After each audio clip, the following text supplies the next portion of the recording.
మిత్రమా, ఒకే తల్లి కడుపున రక్తం పంచుకొని పుట్టిన వాళ్ళు ఊపిరి ఆగిపోయేంత వరకు కలిసి ఉండండి.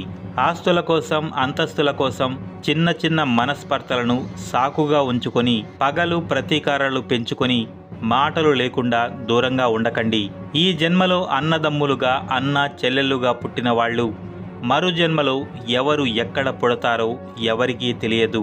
అందుకే ప్రాణం ఉన్నంత వరకు ఒకరికొకరు ఆత్మీయత, అనురాగాలతో మెలగండి. రక్త సంబంధానికి విలువ ఇవ్వండి. ఆకలిగా ఉన్నప్పుడు అన్నం పెట్టిన వాడిని, సమయానికి సహాయం చేసిన వాడిని ఎప్పటికీ మరిచిపోకూడదు. నువ్వు ఈ ఇద్దరిని మరిచిపోతే ఆకలిగా ఉన్నప్పుడు అన్నం దొరకదు, సమయానికి సహాయం చేసేవాళ్ళు దొరకరు. రాముడితో పోల్చుకునే అబ్బాయిలు ఉన్నారు, సీతతో పోల్చుకునే అమ్మాయిలు ఉన్నారు. కానీ రాముడిలాగా వనవాసం వెళ్తావా అంటే అబ్బాయిలు ఒప్పుకోరు. సీతలాగా అగ్నిలో దూకుతావా అంటే అమ్మాయిలు ఒప్పుకోరు. మంచి క్యారెక్టర్ అనేది ఒకరితో పోల్చుకుంటే రాదు, మనం చేసే పనిని బట్టి వస్తుంది. నీకు ఎప్పుడైనా బ్రతుకు మీద ఆశ కోల్పోతే 1 గంట సేపు హాస్పిటల్లో గడుపు. బ్రతకాలన్న ధైర్యం వస్తుంది. ఎలాగైనా బ్రతకొచ్చు అన్న నమ్మకం వస్తుంది. ఊపిరి ఆగిపోతున్న వాళ్ళను దగ్గర నుంచి చూస్తే నీ ఊపిరే చెబుతుంది నీ బ్రతుకు ఎంత విలువైందో. చావు పరిష్కారం కాదు దేనికి, బ్రతికి సాధించాలి. మనల్ని బరువు అనుకున్నోడు నోటి మీద వేలేసుకునేలా బతకాలి. నువ్వు పోతే జీవితాంతం ఇక్కడ ఎవ్వడూ గుర్తుపెట్టుకోడు. కాబట్టి నువ్వు బ్రతకాలి, బరువైన బాధలున్నా. తండ్రి మీద గౌరవంతో 14 సంవత్సరాలు అరణ్యవాసానికి వెళ్ళిన రాముడు గొప్పవాడు అయితే, తల్లిదండ్రుల మాట విని పెళ్లి చేసుకుని అత్తవారింటికి వెళ్లే ప్రతి ఆడపిల్ల కూడా గొప్పదే. తల్లిదండ్రులుగా మీ కూతురి మనసు తెలుసుకుని పెళ్లి చేయండి. అప్పుడు తన జీవితం చాలా బాగుంటుంది. అల్లుడు మీకు నచ్చకపోయినా పర్వాలేదు, ఎప్పుడో ఒక్కసారి వచ్చి వెళ్తాడు. కానీ మీ కూతురికి మొగుడు అనేవాడు ఎప్పుడూ పక్కనే ఉంటాడు. తన మనస్సుకు నచ్చకపోతే కలిసి బ్రతకడం చాలా కష్టం. ఒక మగాడి జీవితం ఎలా ఉంటుంది అంటే, పుట్టగానే వీడు ప్రయోజకుడవుతాడా, పనికి మాలిన వాడు అవుతాడా అనే ప్రశ్నతో మొదలవుతుంది జీవితం. చదువు, ఉద్యోగం, పెళ్లి విషయాల్లో జీవితం విసిరే సవాళ్లు, సమాజం అడిగే ప్రశ్నలు, అమ్మాయిల మాయలో పడి ప్రేమలో మోసపోయి చితికిపోయే బతుకులు, వారసత్వంగా వచ్చే అప్పులు, కుటుంబ బాధ్యతలు, కష్టాలు, ఇవన్నీ తట్టుకోలేక కన్నీరు వస్తున్నా కూడా ఒక మగాడు స్వేచ్ఛగా ఏడవలేడు. ఎందుకంటే చూసిన వాళ్ళు ఆడదానిలాగా ఏడుస్తున్నాడు అంటారు. తన గుండెల్లో ఎంత బాధ ఉన్నా పైకి చిరునవ్వుతో బతికేస్తున్నారు మగాళ్ళు కాదంటారా? ఈ ప్రపంచంలోకి మనల్ని ఒక 2 తీసుకొస్తారు, పోయాక 4 మోసుకెళ్తారు. ఈ ప్రపంచంలోకి వచ్చే వరకు ఆ 2 ఎవరో తెలియదు, పోయే వరకు ఆ 4 ఎవరో తెలియదు. మన పుట్టుక, చావే ఎలా ఉంటుందో తెలియదు. అలాంటిది జీవితం ఇలానే ఉండాలని ఎప్పుడూ అనుకోకు. నీకు నచ్చినట్టుగా బతకడానికి ప్రయత్నించు. ఈ కాలంలో అబ్బాయిలు ఎలా ఉన్నారంటే, ప్రాణం కంటే ఎక్కువగా ప్రేమిస్తూ చుట్టూ తిరిగే వాళ్ళని గుర్తించరు. మోసం చేసే వాళ్ళ చుట్టూ తిరుగుతూ నన్ను ప్రేమించు అని అడుగుతారు. చివరికి నమ్మించి మోసం చేసి వెళ్ళిపోయారని బాధపడతారు. కొన్ని జీవితాలు అంతే. నీ పిల్లల కోసం నువ్వు కట్టిన ఇంట్లో నీ గుర్తుగా నీ ఫోటో పెట్టే ఆసక్తి లేనప్పుడు, నీ పేరు గుర్తు పెట్టుకునే జ్ఞాపక శక్తి వాళ్లకు లేనప్పుడు, నీ తర్వాత తరాల కోసం నువ్వు ఎంత సంపాదిస్తే మాత్రం ఏం లాభం? సంపాదన మానేయడం కాదు, మితిమీరి సంపాదించడం మానేయడం ఉత్తమం. చాలామంది పిల్లలు తమ తల్లిదండ్రులని ప్రశ్నిస్తూ ఉంటారు, మా కోసం మీరు ఏం చేశారు అని. అమ్మా నాన్న మిమ్మల్ని ఒక 20 సంవత్సరాలు పెంచుకుంటారు కదా, మనం కూడా వాళ్ళని ఒక 20 సంవత్సరాలు పోషిస్తే అప్పుడు తెలుస్తుంది వాళ్ళు మన కోసం ఏం చేశారు, ఏం కోల్పోయారు అని. ఎప్పుడూ కూడా కష్టం తెలియకుండా పిల్లలని పెంచాలి అనుకోకూడదు. అన్నీ బాగున్న దారిలో ప్రయాణం ఎవరైనా చేయగలరు. కానీ ముళ్ళ దారిలో పోవాలంటే మనసు, శరీరం గట్టిపడాలి.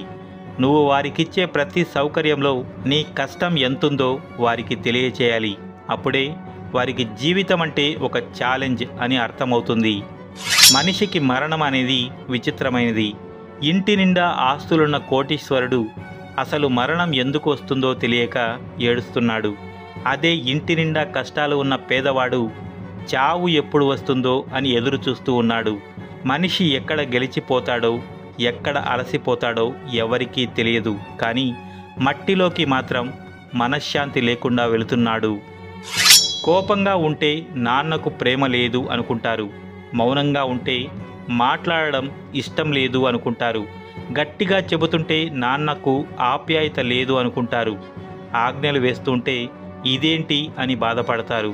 కానీ తర్వాత తెలుస్తుంది వాటి వెనుక నాన్న అనంతమైన ప్రేమ ఉందని, మన భవిష్యత్తు కోసం నాన్న పడే తపన ఉందని. ఒక మగాడి మనసు ఎలాంటిది అంటే తనను ప్రేమించిన అమ్మాయిని అయినా మర్చిపోతాడేమో, కానీ తన కోసం ఏడ్చిన అమ్మాయిని, తనను ఏడిపించిన అమ్మాయిని జీవితంలో ఎప్పటికీ మర్చిపోడు. ఎందుకంటే తన కోసం ఏడ్చిన అమ్మాయి ప్రేమలో నిజాయితీ ఉంటుంది కాబట్టి జీవితాంతం ఆ అమ్మాయిని గుర్తుపెట్టుకుంటాడు. అలాగే తనను ప్రేమించిన అమ్మాయిని మాత్రం అంతకంటే ఎక్కువగా గుర్తుపెట్టుకుంటాడు. ఎందుకంటే ఆ అమ్మాయి చేసిన మోసం, దానివల్ల తాను పడ్డ బాధ అంత త్వరగా మర్చిపోలేడు కాబట్టి. చిన్నప్పుడు మనం తప్పు చేస్తే అమ్మా నాన్న మనల్ని కొట్టైనా సరైన దారిలో పెడతారు. పెరిగే కొద్దీ తప్పు చేస్తే తిడతారు తప్ప కొట్టరు. ఎందుకంటే ఎదిగే పిల్లల్ని కొట్టొద్దు అంటారు. కానీ మనం ఆ తిట్లని లెక్క చేయకుండా అలాగే తప్పులు చేస్తూ ఉంటే ఈ సమాజం మనల్ని శిక్షిస్తుంది. అందుకే తల్లిదండ్రులు తిట్టినా కొట్టినా అప్పుడే బాధ, కానీ సమాజంలో చెడ్డ పేరు వస్తే జీవితాంతం బాధపడాల్సి వస్తుంది. ఒకరోజు ప్రేమ స్నేహాన్ని అడిగిందట. ప్రపంచమంతా నేను ఉండగా మళ్ళీ నువ్వు ఎందుకు ఇక్కడ అని. దానికి స్నేహం నవ్వుతూ చెప్పిందట, ఎక్కడైతే నువ్వు కన్నీళ్లు మిగులుస్తావో అక్కడ చిరునవ్వులు పూయించడానికి అని. వివాహ బంధాన్ని వెక్కిరిస్తున్న వెర్రి మనుషులు వెర్రి వేదం చెబుతారు. బంధం అంటే భరించేది, బాధ్యత మోసేది. వివాహ బంధం అంటే మధ్యలో తెంచుకునేది కాదు, కడవరకు పయనించేది. భరించలేని బంధం కాదు భార్యాభర్తల బంధం. కట్టె కాలేదాకా ఒకరి కోసం ఒకరు నమ్మకంగా కలిసి బ్రతికే బంధమే భార్యాభర్తల బంధం. కట్టుకున్న భార్యను ఎప్పుడూ కంటతడి పెట్టించేవాడు ఆమెకు భారమే అవుతాడు. కళ్ళలో పెట్టుకుని చూసుకునేవాడు మంచి భర్త అవుతాడు. ఒక్కసారి మీ ప్రేమను ఇచ్చి చూడండి, తిరిగి మీ భార్య మీకు అంతకన్నా రెట్టింపు ప్రేమను పంచుతుంది. శ్రీకృష్ణ పరమాత్ముడు భగవంతుడే కావచ్చు, కానీ యుద్ధం చేసింది మాత్రం అర్జునుడు. మనం నేర్చుకోవాల్సింది ఏంటంటే భగవంతుడు దారి మాత్రమే చూపిస్తాడు, కానీ జీవితంలో పోరాడాల్సింది మాత్రం మనమే. మంచితనం మన వెంట ఉంటే మనం ఎక్కడ ఉన్నా, ఎలా ఉన్నా, ఏం చేస్తున్నా, మనం ఉన్నా లేకున్నా మన గురించి మంచిగా అనుకునేవారు ఒక్కరైనా ఉంటారు. చెడు గురించి మాట్లాడుకోవడానికి 100 మంది ఉన్నా ఒక్కరు మన గురించి మంచిగా మాట్లాడుకునేవారు లేకపోతే ఆ జీవితమే వృధా. ఎదుటివారి మాటలు మనల్ని బాధ పెట్టినా, ఇబ్బంది కలిగించినా అవే మాటలు తలుచుకుంటూ బాధపడే కంటే వారికి ఉన్న జ్ఞానం వరకే వారి ఆలోచనలు, దానికి తగ్గట్టుగానే వారి మాటలు అనుకుంటే అసలు ఆ మాటల్ని పట్టించుకునే అవసరమే ఉండదు. తినడానికి తిండి లేని స్థాయి నుంచి తినడానికి టైం లేని స్థాయికి ఎదగడం కాదు విజయం అంటే. మనం మనశ్శాంతిగా ఉంటూ ఆకలితో అలమటిస్తున్న 10 మందికి మనస్ఫూర్తిగా అన్నం పెట్టే స్థాయికి ఎదగడమే విజయం అంటే. మనం బాధపడితే ఓదార్చేవాళ్ళు కొందరు, మనం ఎప్పుడు బాధపడతామా అని ఎదురు చూసేవాళ్ళు మరికొందరు. మనతో ఏ సంబంధం లేకపోయినా మన ఆనందాన్ని, బాధలను తమవిగా భావించేవాళ్ళు 100కో 1,00,00,000కో ఒక్కరు ఉంటారు. అలాంటి వారు మనకు ఎదురుపడితే ఎంత కష్టం వచ్చినా వాళ్ళని వదులుకోకండి. కన్నీళ్ళకి కారణాన్ని చెప్పలేని వయసులో నలుగురికి వినిపించేలా పెద్దగా ఏడుస్తాం. కన్నీళ్ళకి కారణం చెప్పే వయసు వచ్చినా నలుగురికి తెలియకూడదు అని లోపల ఏడుస్తాం. ఇల్లు కట్టేటప్పుడు ఎవ్వరూ సహాయం చేయరు, కానీ గృహప్రవేశానికి అవసరం లేకున్నా కానుకలు తెచ్చి ఇస్తారు. నువ్వు కష్టపడేటప్పుడు ఎవ్వరూ నీకు తోడుగా ఉండరు. నువ్వు ఏదైనా సాధించాకే నీ చుట్టూ చేరతారు. ఎలాంటి వ్యక్తినైనా పరిస్థితులు మార్చేస్తాయి. సున్నితంగా ఉన్నవారిని కఠినంగా, కఠినంగా ఉన్నవారిని సున్నితంగా. కాలంతో పాటు మనిషిలో మార్పు సహజం. ఎప్పుడూ ఒకేలా ఉంటారని ఎవరిని అనుకోవద్దు.